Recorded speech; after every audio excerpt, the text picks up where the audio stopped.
Hello everyone, welcome back to my YouTube channel Unfold Learning. और आज मैं लेकर आई हूँ एक और solution video from essential ICSE mathematics for class 8 by A Das Gupta and A Kumar, जिसकी हम अर्थमेटिकल प्रॉब्लम की रिवीजन एक्सरसाइज 1 सॉल्व करेंगे। और एक्सरसाइज स्टार्ट करने के पहले अगर आपने मेरे प्रीवियस वीडियोस या इस बुक से रिलेटेड कोई भी वीडियो मिस कर दिया है तो you can have a look in the description box, जहां पर मैंने बाकी की वीडियोस की प्लेलिस्ट बनाकर प्रोवाइड की है। और अगर आप मुझसे कनेक्ट करना चाहते हैं और डाउट्स पूछना चाहते हैं so you can connect me on Telegram और जिसकी लिंक मैंने डिस्क्रिप्शन बॉक्स में मेंशन की है। तो आइए स्टार्ट करते हैं क्वेश्चन नंबर 1 के साथ। If 30 men do 1/7 part of a job in 2 days, how many days will 21 men take to do the job? तो यहाँ पे डायरेक्ट और इनवर्स हमको समझना पड़ेगा। जितने ज्यादा मैन उतना जल्दी काम होगा और उतने ही कम डेज लगेंगे। तो मैन और डेज जो है वो इनवर्स में है और जो पार्ट ऑफ जॉब है वो भी इनवर्स में है। सो इसको हम एज यहां लिख सकते हैं 30 men can do 1/7 part of job in 2 days. Okay, so one man can do 1/7 part of job in 2 into 30 days. Okay, तो अब हमको 1/7 पार्ट भी यहां से एलिमिनेट करना है। मतलब 1 man can do 1 part of job in 2 into 30 multiplied by 7 days. अब हमको ये बताना है कि 21 men पूरा जॉब कंप्लीट करने के लिए कितना टाइम लेंगे। So 21 men take time to complete the job will be equal to 2 into 30 into 7. इसको हम डिवाइड बाय 21 कर देंगे। तो 7 3s are and this cancelled out by 10. So it is 20 days is the answer. Next is question number 2. 10 men or 18 women can do a piece of work in 38 days. In how many days will 6 men and 12 women can do it together? तो यहाँ पर और का मतलब है कि 10 men इतने days लगाते हैं तो 18 वुमेन मिलके भी इतने ही डेज लगाते हैं। और का मतलब है चाहे 10 आदमी काम कर लें चाहे 18 औरतें काम कर लें। लेकिन हमको ये बताना है अगर 6 मेन प्लस 12 वुमेन काम करें टुगेदर तब हमको कितना टाइम लगेगा। तो हम यहां ले सकते हैं that 10 men is equal to 18 women. ये हमको गिवन है और मतलब हम ये कह सकते हैं एक मैन की पावर जो है वो 18/10 वुमेन के बराबर है।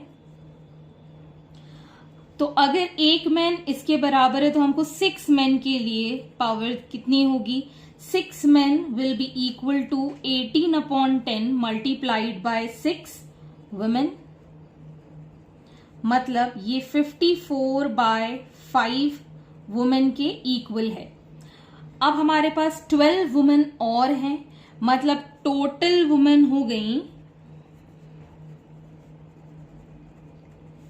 That is 54/5 plus 12। हमने एलसीएम लिया 5, 54 plus 60, so this is 114/5 women. अब हमको वर्क बताना है तो 18 वुमेन इतने डेज में काम कर सकती हैं। 18 women can do a piece of work in 38 days. तो 1 woman can do piece of work in 38 into 18 हो जाएगा। तो अगर हमारे पास कितने हैं 114/5 women हैं can do a piece of work that will be 38 into 18 और इसका हम रेसिप्रोकल लिखेंगे दैट इज 5/114 जैसे कि हमने 1 के लिए लिखा था। तो जब हम इसको सॉल्व करेंगे we'll get the value as 30 days. Next is question number 3. Arun walks 226 meter every day. How many kilometers will he walk in 5 weeks? ये टाइम एंड वर्क का क्वेश्चन है, टाइम एंड स्पीड का question है। As we know that 5 weeks कितना walk करेगा अगर 1 day में इतना वॉक कर रहा है।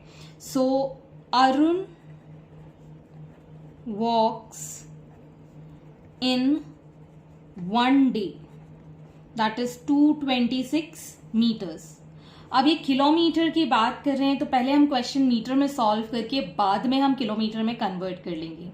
अब 5 वीक्स की बात करें सो 5 वीक्स में नंबर ऑफ डेज कितने होंगे 5। एक वीक में 7 दिन होते हैं तो 5 वीक्स में 7 5 इज 35 डेज हो गए।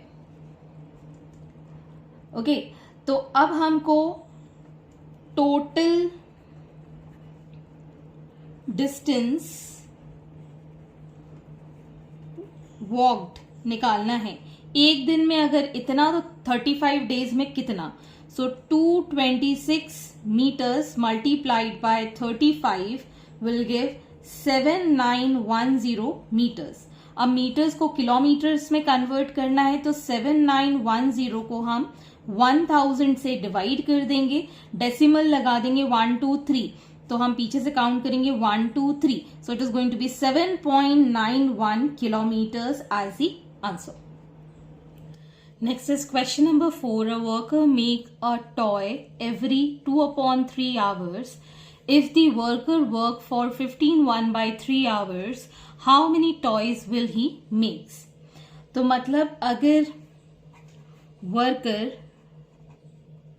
makes toy in 2/3 hour is 1. Therefore, he will make toys in 1 hour will be 1 into 3/2. अब हमको 15 1/3 आवर्स के लिए बताना है। अगर 1 घंटे में इतने टॉयज बनाता है he will make toys in 15 1/3 hours. 15 1/3 मतलब 15 3 जा 45 46/3 आवर्स में कितने बनाएगा। सो 1 into 3/2 into 46/3 ये 3 से 3 कैंसिल ये 23 सो यहाँ पर आंसर आ गया है आपका 23 toys. Next is question number 5. Meenu and Neetu can do a piece of work in 10 days. Neetu alone can do it in 12 days. In how many days can Meenu do it alone? तो यहाँ पर Meenu and Neetu कोई काम को 10 दिन में कर लेते हैं दोनों मिलकर, मतलब Meenu and Neetu 1 day work that will be 1/10.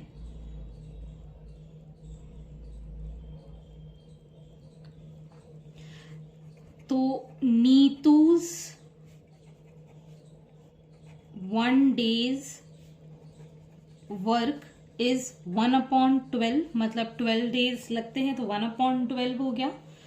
अगर हमको सिर्फ और सिर्फ मीनू का निकालना है, Meenu's 1 day work will be 1/10 में से हम 1/12 माइनस कर देंगे। LCM is going to be 60 10 6 12 5s, so 1 by 60. Therefore, Meenu will do the work in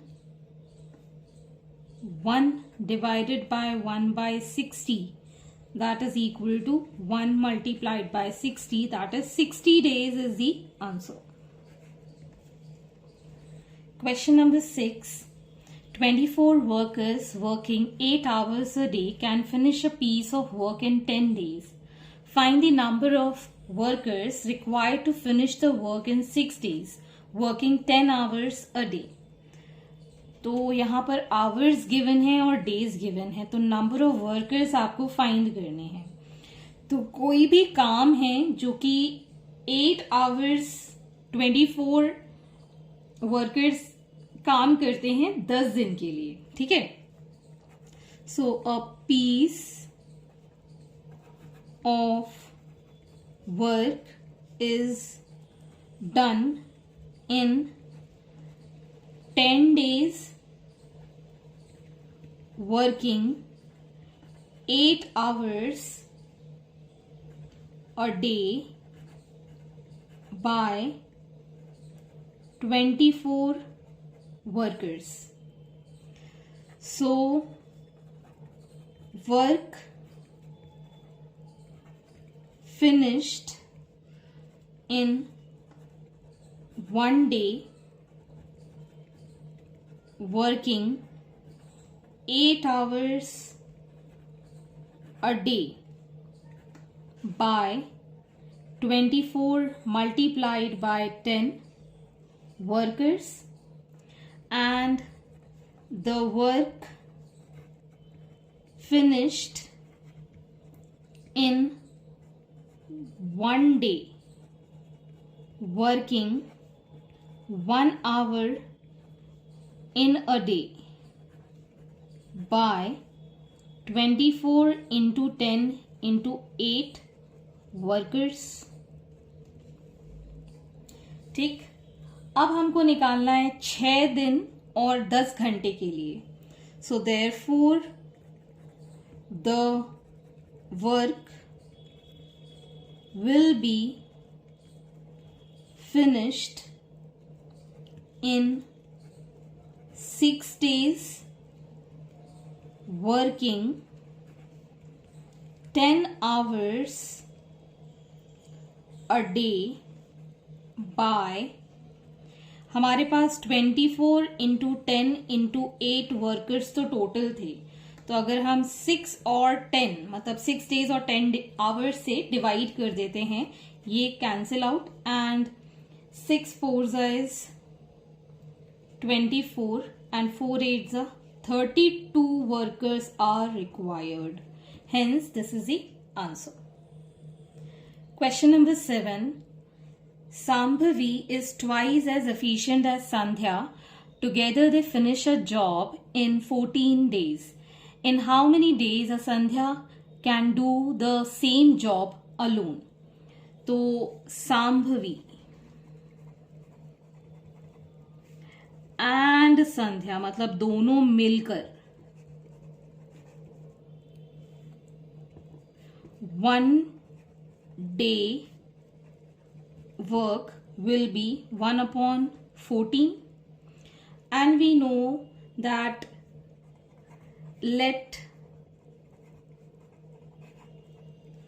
Sandhya's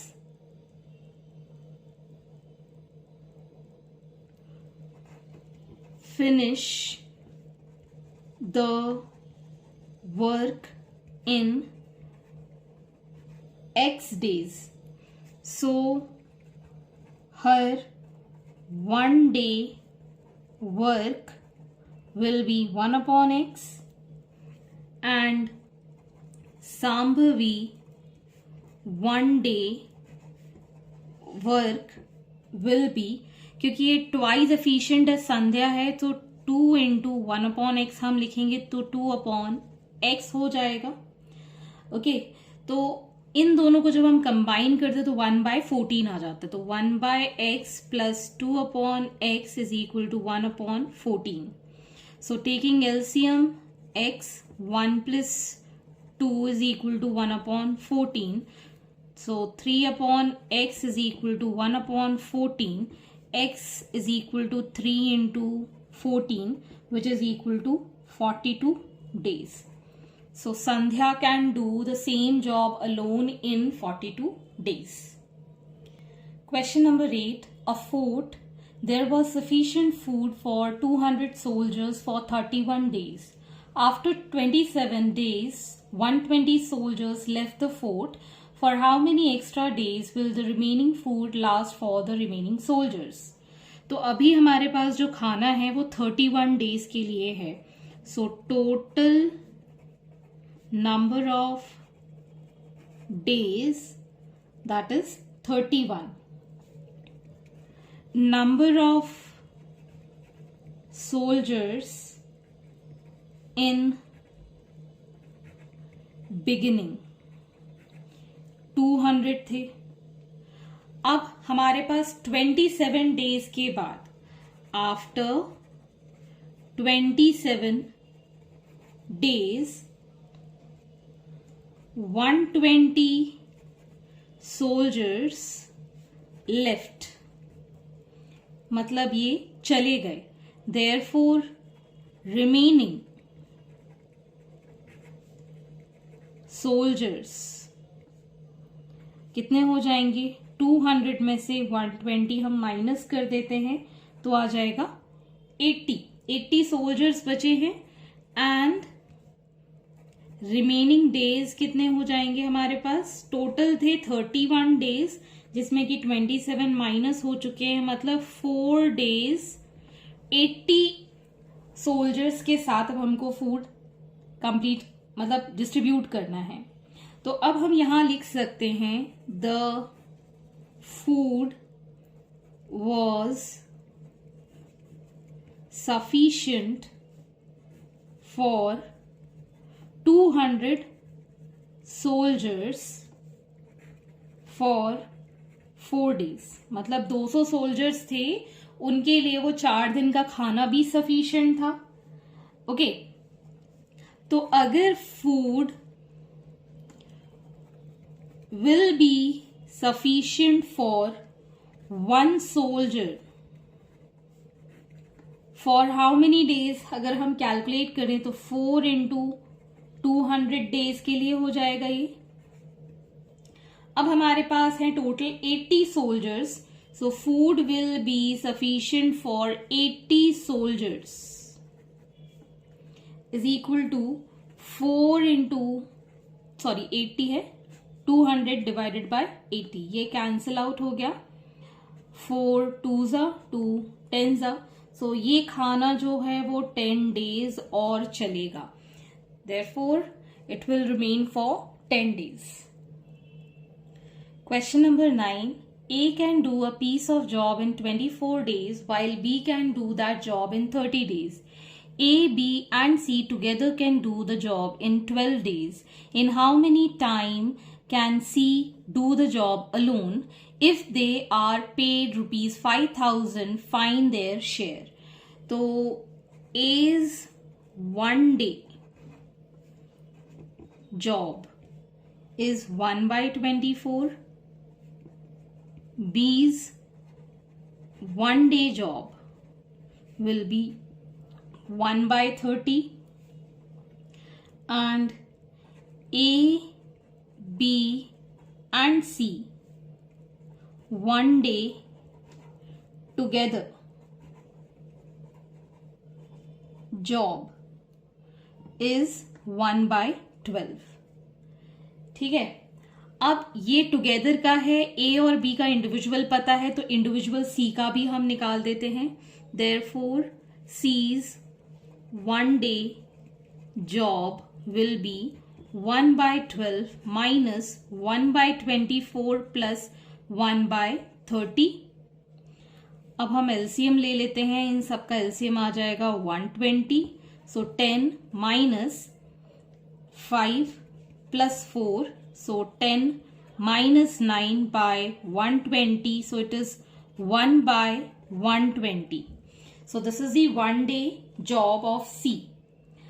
Up, therefore C can do the same job in 1 divided by 1 by 120, that is 120 days में ये कर सकता है C. अब हम सबका ratio निकाल देते हैं. सो ratios of their 1 day job will be 1 by 24 is to 1 by 30 is to 1 by 20. अब यहाँ पर हम कॉमन फैक्टर निकाल सकते हैं by 120. So this comes out to be 5 is to 4 is to 1. तो हमारा रेशो हो गया 5 is to 4 is to 1. अब सम ऑफ देयर रेशोज फाइंड कर लेते हैं.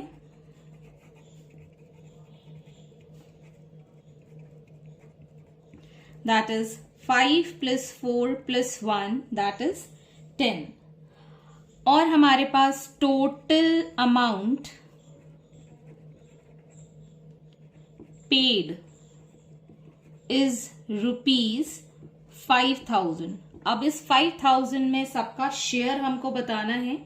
देयरफॉर एज जो शेयर है that is going to be, जो भी हमारा पेड अमाउंट है 5,000, total ratio is 10 multiplied by 5.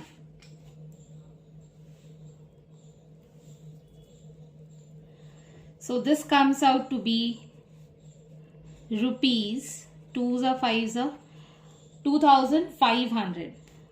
अगर हम B's शेयर निकालें that is ₹5,000 by 10 multiplied by 4.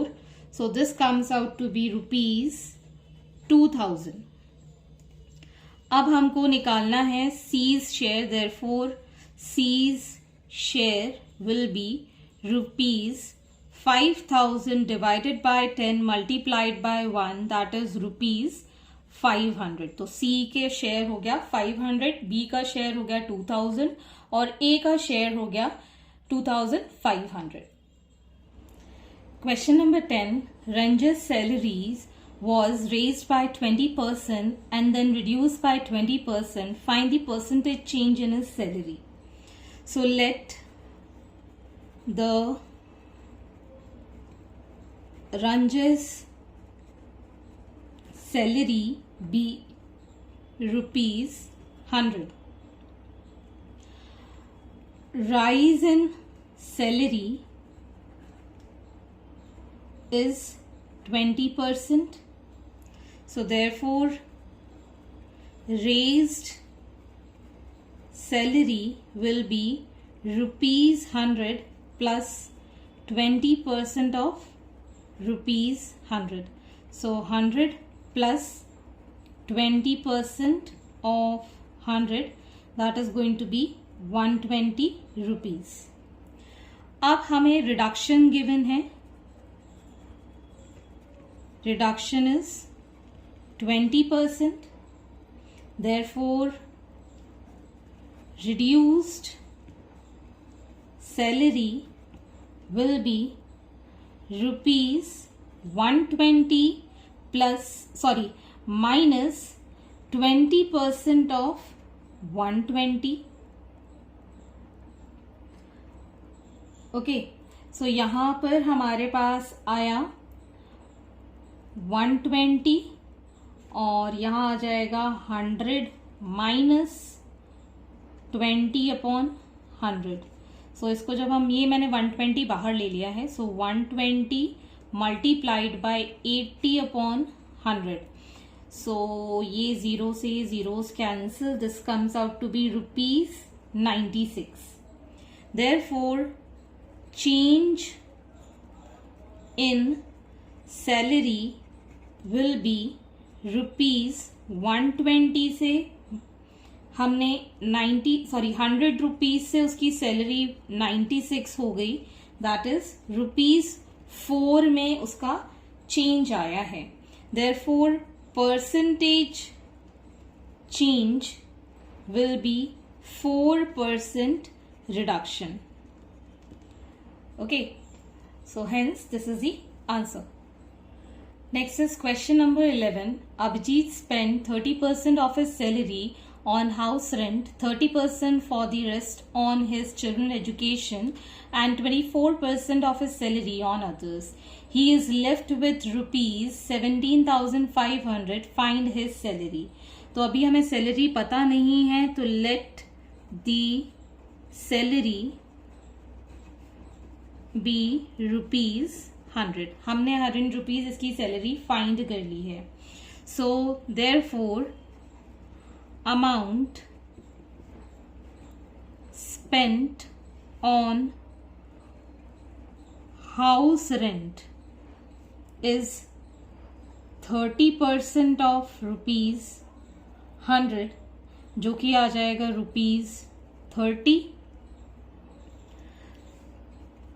तो हमारे पास बैलेंस बचा ₹100 में से उसने ₹30 खर्च कर दिया हाउस रेंट में, दैट इज ₹70. अब उसने इस 70% का, जो ₹70 का 30% था, वो चिल्ड्रन एजुकेशन में स्पेंड किया. So amount spent on children's education is 30% of ₹70, which is equal to 30 upon 100 multiplied by 70, that is ₹21. And 24% of his salary on others. So amount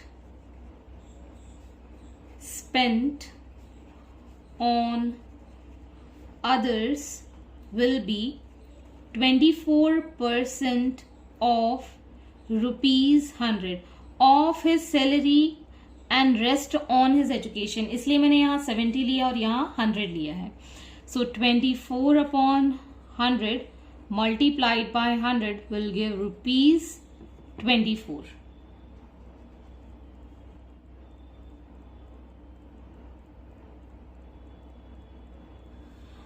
अब हमें बैलेंस अमाउंट निकालना है. बैलेंस अमाउंट विल बी ₹100 में से हमने spend किए 30 on house rent, 21 on children education and 24 on others. So यहाँ पर आ जाएगा ₹100 minus ₹75, मतलब उसके पास जो सैलरी है that is 25. So if ₹25 are left, then his salary is ₹100 and ₹1 left, then his salary will be ₹100 upon 25. And if ₹17,500 left, then his salary will be ₹1,000 upon 25 multiplied by 17,500. ये 4 times cancel हो जाएगा, so it will be ₹70,000. So यहाँ पर total salary is 70,000. यहाँ लिख सकते हैं therefore Abhijit's salary is ₹70,000. Question number 12. On a shelf, the first row contained 25% more books than second row, and the third row contains 25% less than the second row. If the total number of books contained in all the 3 rows is 900, find the number of books in the first row. So let the number of books in second row of the shelf be X. So therefore, number of books in first row will be X into 100 plus 25 divided by 100, मतलब 125x upon 100, जिसको हम 5/4x लिख सकते हैं. And number of books in third row is x into 100 minus 25 by 100, that is 75x upon 100, जिसको हम 3/5x लिख सकते हैं. यहाँ पर ये 3/4 है. So LCM is going to be 4 और ये आ जाएगा आपके पास 5, 4 and 3. 9 plus 3 will give 12. So this comes out to be 12/4, जो कैंसिल होके 3 हो गया. So 3x is equal to 900. So x will be equal to 900/3, which is 300. So यहाँ पर total number of books in second row हमारी find हो गई है 300. फर्स्ट रो की बुक्स हमको फाइंड करनी है. तो फर्स्ट रो की बुक्स है 5/4x. Therefore, number of books in first row, that is 5/4 multiplied by 300. ये 4 से हम कैंसिल कर देंगे. 4 7s and 4 5s. So 375 is the number of books in the first row. Next is question number 13. A cow and a calf cost rupees 10,000 and 7,000 respectively. If the price of cow and that of the calf are increased by 20% and 30% respectively, find the total cost of 8 cows and 6 calves.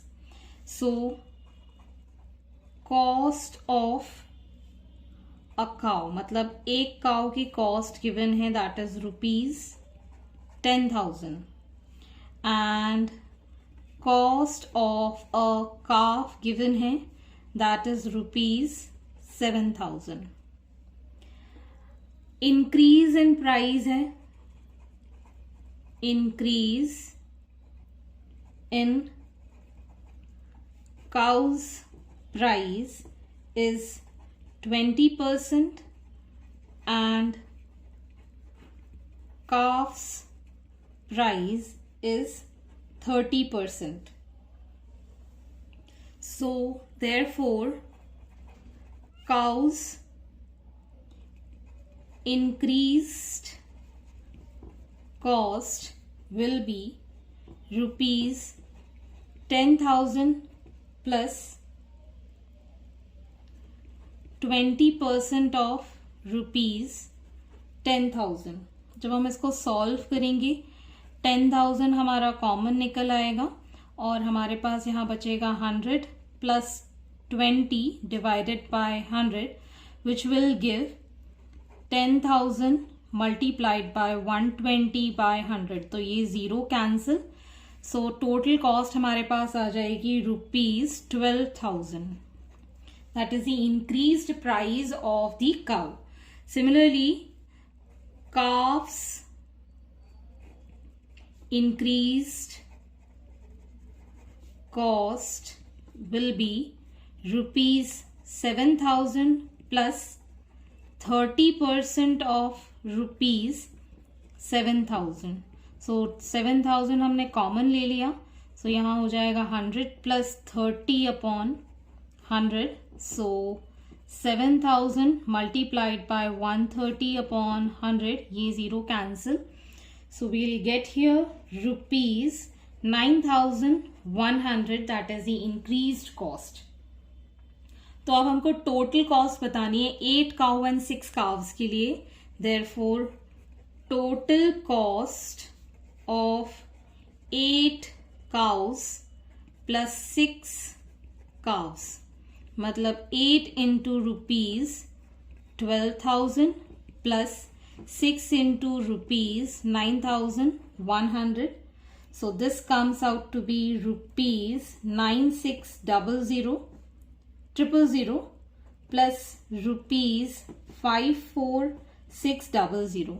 So on adding this, we'll get rupees 1,50,600 as the total amount for 8 cows and 6 calves.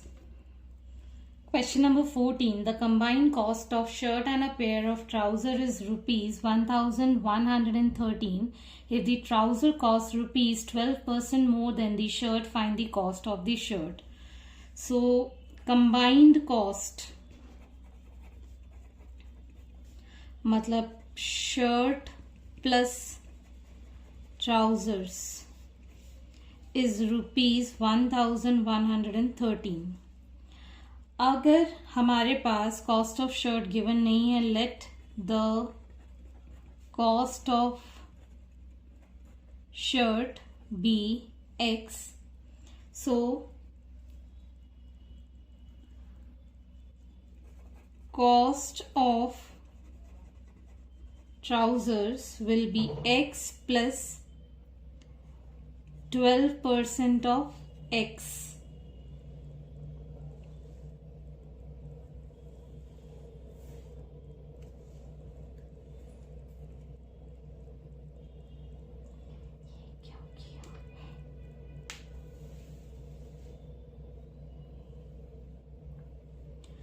So यहाँ पर आ जाएगा X plus 12 upon 100 X. So total solve करेंगे तो 112 upon 100 X आ जाएगा. ये cancel out हम कर सकते हैं. 4 2s are 8, 4 8s are 32 and 25 times. So 28X upon 25. तो टोटल कॉस्ट मतलब x plus 28 upon 25x is equal to 1113. LCM लिया 25. So 25x plus 28x is equal to 1113. इसको जब हम ऐड करेंगे this comes out to be 8 plus 5 is 13. So 53x upon 25 is equal to 1113. So x will be equal to 1113 multiplied by 25 divided by 53. और x की value यहां से आ जाएगी 525. तो x की वैल्यू हमने ली थी cost of shirt. Therefore the cost of shirt is rupees 525. Hence this is the answer and I hope आपको मेरे सोल्यूशन वीडियो जरूर पसंद आ रहे होंगे. अगर आपको कोई भी डाउट या क्वेरी है तो आप मेरे चैनल के कमेंट सेक्शन में कमेंट करके या फिर मेरे टेलीग्राम ग्रुप जिसकी लिंक मैंने डिस्क्रिप्शन बॉक्स में मेंशन की है वहां से आप मुझसे कनेक्ट कर सकते हैं, अपने डाउट्स एंड क्वेरीज पूछ सकते हैं. At last please do share my videos with your family and friends and don't forget to subscribe my channel. Thank you for watching.